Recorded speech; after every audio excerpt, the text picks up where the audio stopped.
Toby is a steam tram. He looks very different from the other engines.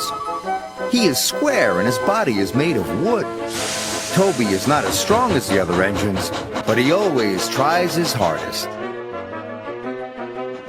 One morning, Toby was delivering some freight cars of milk. He puffed across the island and up Gordon's Hill. Gordon's Hill was very steep. Toby puffed hard. It was a long climb.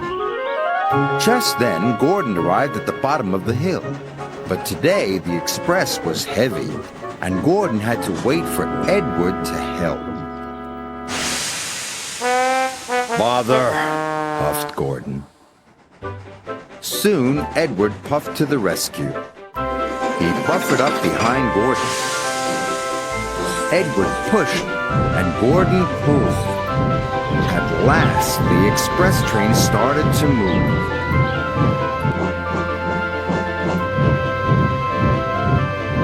Toby had finally reached the top of the hill when Gordon puffed past.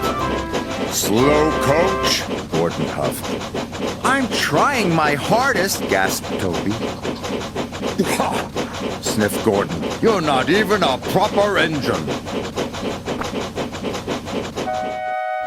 The next morning, Toby puffed nervously out of his shed. At last, Toby arrived at Wellsworth Yard.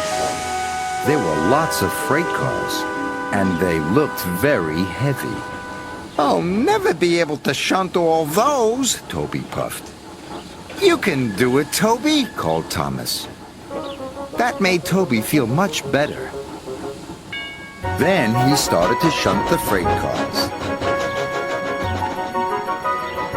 He shunted coal cars for Henry and slate cars for Donald.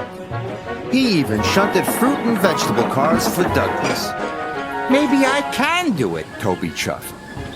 But then Gordon puffed past. He was pulling the express with lots of coaches. Toby watched as Gordon puffed toward the hill. Gordon puffed with all his might, but once again the express was too heavy. "Bother," he huffed. Gordon's driver called the yard manager. When Gordon heard that Toby was coming, he was very cross. "Toby's only a steam tram," Gordon huffed. "He will never be able to push me up the hill." Toby buffered up behind Gordon. Then he pushed with all his might. Gordon didn't move. "Is that the best you can do?" Gordon snorted. "They should have sent a proper engine." Toby was about to give up, but then he remembered what Thomas had said. "I can do it.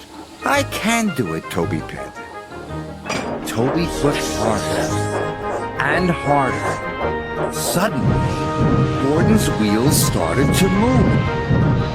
Toby kept pushing. His engine roared. His axles ached.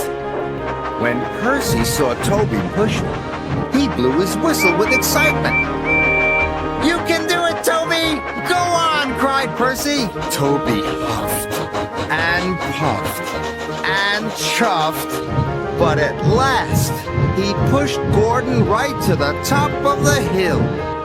Toby was tired, but he was very proud. "I did it!" he puffed excitedly. That night, Sir Topham Hatt came to see Toby.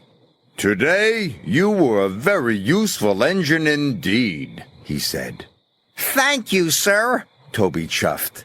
And even though Toby was a steam tram, he felt like a proper engine after all.